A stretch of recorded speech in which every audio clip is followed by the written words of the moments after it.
So I invite you now to join me in meditation.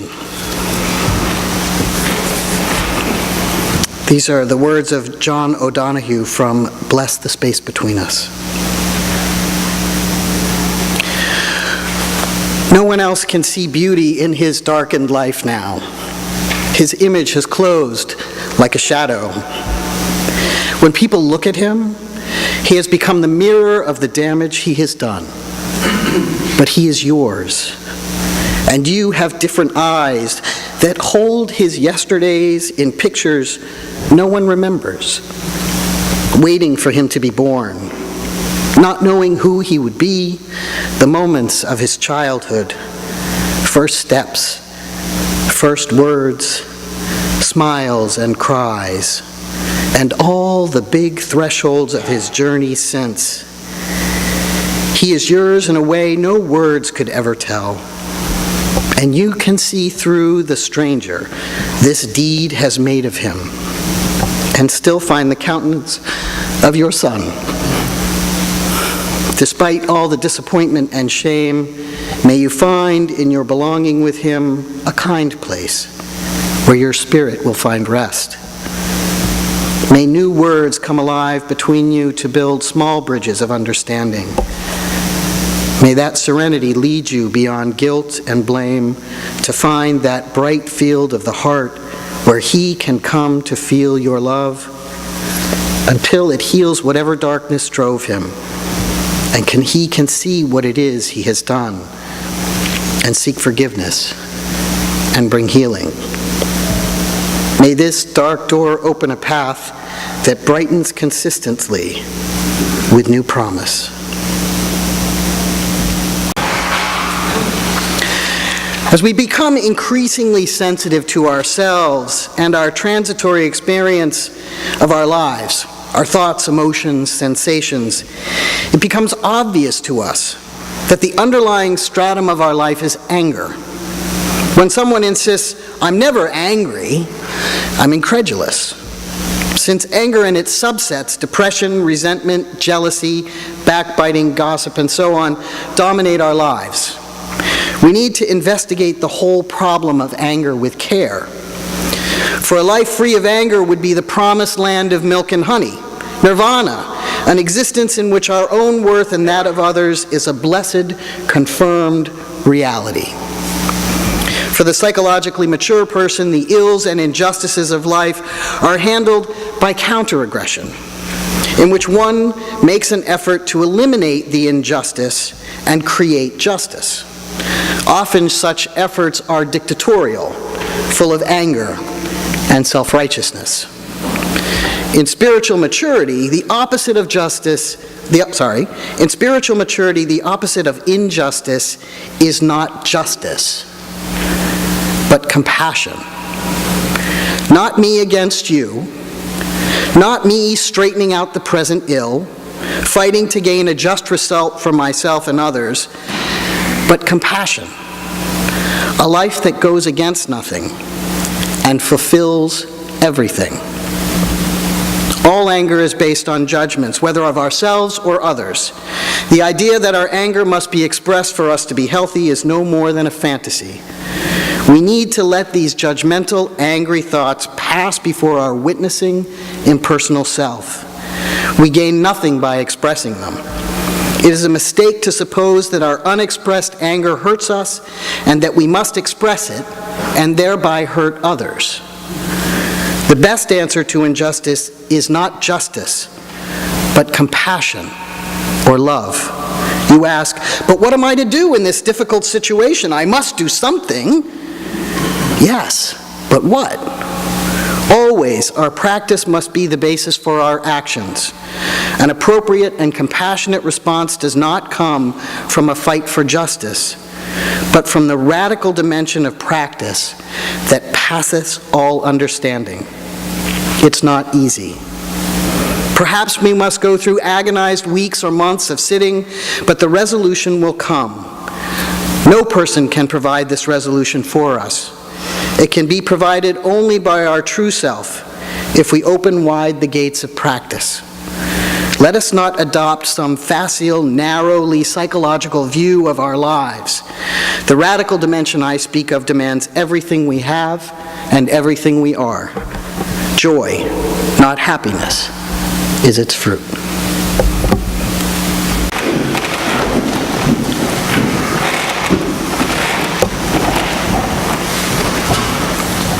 So before I start, I just want to warn you that on occasion I tend to get emotional sometimes when I preach. So it's okay, you don't have to worry about it. I'm all right. I'm good. It's all good. Just so you know, okay? Our history as Unitarian Universalists, as many of you well know, is steeped in social justice. For generations, we've worked for the human and civil rights of the marginalized and the dispossessed. One such area is that of the criminal justice system. Historian John Boucher writes, Charles Spear, a Universalist born in 1803, began to write critically of capital punishment in 1830. He and his brother John urged the passage of resolutions against capital punishment in the Universalist General Assembly in 1835 and 1836. Spear took up the idea of abolishing the death penalty at a time when it was regarded widely as a hopeless case, impractical, and even a utopian notion. For years, he campaigned without stint to change public opinion and the laws throughout the country by means of a newspaper he called The Prisoner's Friend. His long and unremitting sacrificial efforts had their longed-for effect. Application of the death penalty did come to be greatly restricted by law and custom. But it took a very, very long time. Currently, 20 states outlaw the death penalty, and another 11 haven't used it in more than 10 years. What we know about our criminal justice system is that it is fundamentally broken. Private prisons designed to create cheap labor for businesses and shares for its investors are pushing an agenda that encourages incarceration not only for immigrants seeking asylum, but also for those who commit minor crimes. CCA and GEO Group are two of the largest private prison systems in the country, and they own prisons in a number of states. Their free labor, justified under the 13th Amendment of the Constitution, benefits stockholders and the ultra-wealthy. I do not believe that prisons should be a for-profit industry, ever. No one should be making money on keeping people incarcerated. We all know at least the general statistics about prisons in America. 25% of the United States population is in prison. Prison Policy Initiative states that 11.7% of black men in their late 20s are in prison. And an even higher percentage is connected to the system in some way, either through probation or other kinds of connections with the criminal justice system. The Associated Press reports that more than 3 times as many black people live in prison cells as in college dorms. The ratio is only slightly better for Hispanics at 2.7 inmates for every Latino in college or housing. Among whites, more than twice as many live in colleges as in prison or jail. 1 in 100 adults is in the prison system in the United States. The prison industrial complex that is to say us, we have created a community of the banished and the outcast. Those with no hope of ever returning to society because we have labeled them criminals, and that label has great power. More often than not, we know this, people can't get legitimate jobs once they're released, they can't get decent housings, and in many states they can't vote. They are stuck in limbo where they are invisible at best and treated as animals or less than animals at worst. Now, some may approach this with an attitude of, well, you know, they did the thing, they deserve to be punished. They broke the law. They knew the consequences and they should have made different choices. When's the last time you drove above the speed limit? When's the last time you drove with a light out? When's the last time you didn't return change to a merchant? or any of the millions of things that happen every day for which people of color are not only stopped but arrested. We humans don't have the best record for doing the right thing, and consequences are often not a deterrent, especially negative consequences. As human beings, we're far better at regret than we are at restraint. And youth in particular don't have the kind of impulse control that's necessary and learned over time. Their brains are literally still developing. Sentences for youth have increased, along with the number of youth who are tried as adults. So we know the system's broken. What can we do instead? How can we actually reduce recidivism and bring our system back into some sort of balance? First, I just want to acknowledge that there are people, a very, very small percentage of the population, who will probably never be redeemed in this life, for whom isolation from the rest of society is essential and important. People who are so profoundly broken that they cannot be in public, that they are simply dangerous. But that's a very, very small minority. And in my opinion, yes, they should be kept separate, but kept alive until their natural death. But what about that vast majority that are not profoundly broken? The people who are misguided or desperate, who are looking for maybe an easier, softer way. Who among us has not sought an easier, softer way? One alternative is restorative practices. Simply put, restorative practices are the science of relationships and community. All human beings are hardwired to connect. Just as we need food and shelter and clothing, human beings also need strong relationships and connections in order to thrive. Restorative justice, one of these practices, takes a different approach to crime and to social relationships, because we know at its core that society is created by those relationships. And restorative practices acknowledges that truth and holds it at the center. We have our current model, which is our typical current criminal justice system, which asks the questions, what law has been broken, who did it, and what punishment do they deserve? That sounds familiar, right? You all are familiar with that? So restorative justice sort of takes that and flips it on its head a little bit and says, who has been hurt? What are the needs of the person who's been harmed? And whose obligations are they to repair that harm? The focus is on relationships, not punishment. The focus is not about the offender getting what they deserve. This is not a revenge fantasy, because we know that doesn't work. The central focus in restorative practice is on the needs of the person who was harmed. The transgressor holds responsibility for that harm and is held accountable for it. Restorative justice is not an easier, softer way. It holds people accountable for their behavior and asks them to truly repent and to accept and to ask for forgiveness. Restorative practices require humility and stepping into a place of vulnerability. In restorative justice, the outcome is agreed on by all and not imposed by the state or some outside force. They are inclusive, collaborative processes with consensual outcomes. And the younger the offender, the more powerful the process of restorative justice. I want to give you an example of this.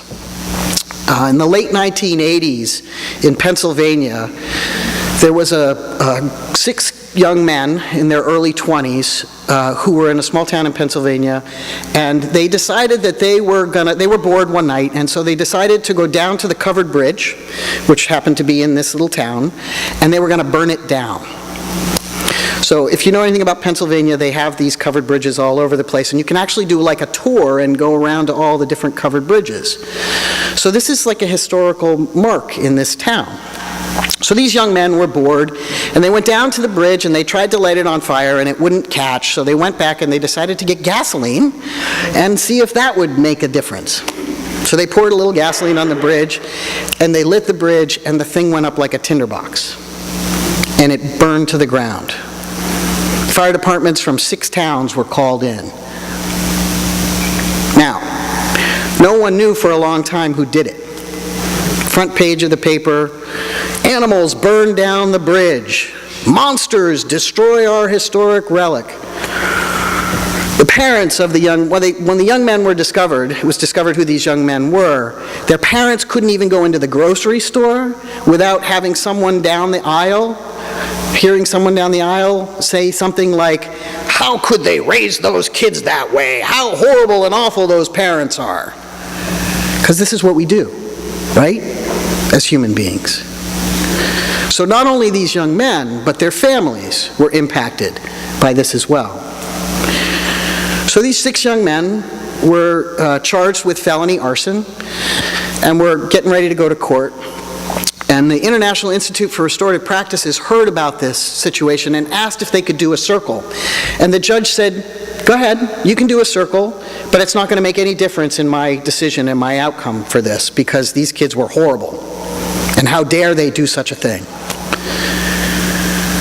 So the Institute went in and they met with the young men and they met with their families and they talked with the firefighters and they talked with the teachers and they talked with community leaders. They talked with the woman who bought her house specifically because it overlooked the bridge, so she could get up every morning and see that. And they gathered in a circle, and for 3.5 hours they met and talked. And the young men talked about what they'd done and why they did it. And the firefighters talked about the risk to their lives. And the community leaders talked about the impact of this bridge, the loss of this bridge. And the young men understood in a wholly different way the impact of their actions. This was filmed. They took the film to the judge. They showed the entire circle to the judge. And the judge said, "Putting these young boys in jail will do nothing. This circle has done more to improve the conditions of their lives and the community's lives than anything else we could do." They spent 6 weeks in jail. Unless you think they got off lightly, they still have a felony arson on their records. Part of the agreement at the end of the circle was that they would put in sweat equity to rebuild the bridge. They would raise $40,000 to help rebuild the bridge, and they would write letters to the community apologizing for their actions, all of which they did. When the bridge was reopened, they were there to cut the ribbon.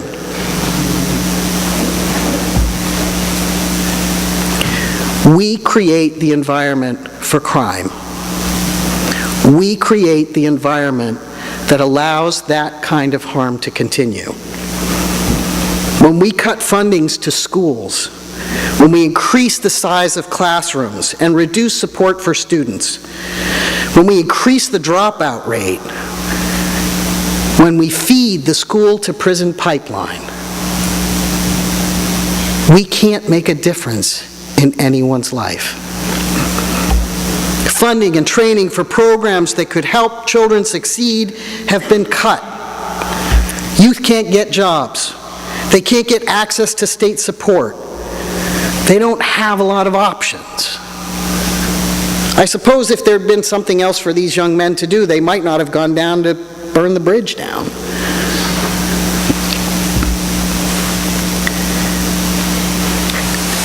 We label these people as criminals. We make them outcasts before they even get to 4th grade. I actually heard a teacher say, "Well, you know, that young kid, his brother was in a gang, so, you know, we're sure he's going to be a gang member too." This is a 4th grader. How can we know that? What we know is true is that prevention is more effective than punishment every single time. And if we can provide the kind of restorative process, particularly for first and second offenders, particularly for youth, we can make a difference in their lives and a difference in our society. The folly of our enforcement-only policy is no more clearly than seen through the drug and alcohol system. What we know works is treatment, not criminalization, not jail. And I don't have to argue that. You know, you can go and look at what's happening in Portugal, where they've legalized all drugs, where restorative practices are part of their regular process. They're one of the healthiest economies in the world right now. We spend millions of dollars on enforcement-only policies that do nothing to make us safer. We militarize our society with Lockheed Martin and Boeing and GE while they make millions on our inability to communicate with one another.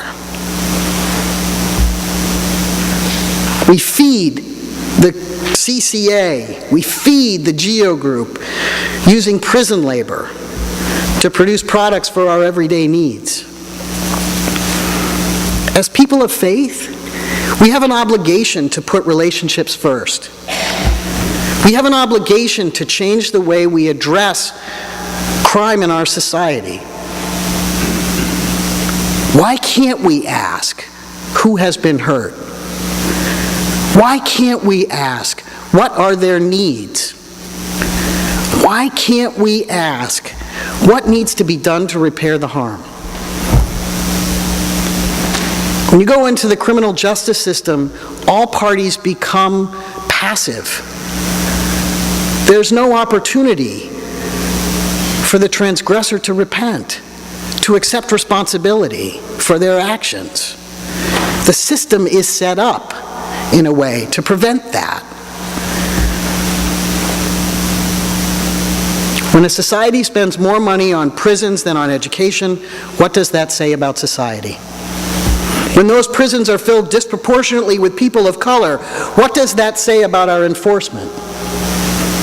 When a homeless man is given 15 years for stealing $100 and then returning it to the bank that he stole it from, and a CEO gets 3.5 years for stealing $3.5 million, what does that say about our society?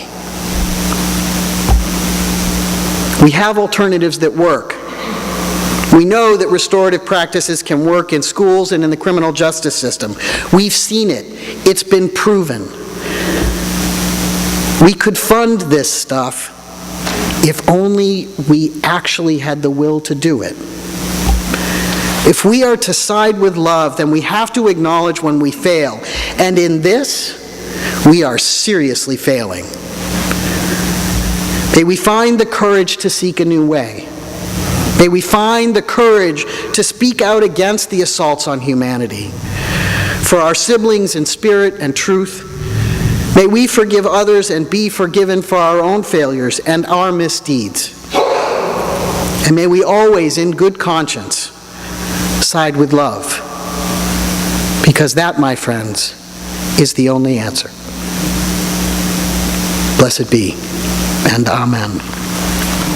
And I invite you now to join us in our final hymn, number 298, Wake Now My Senses. Please rise in body and spirit.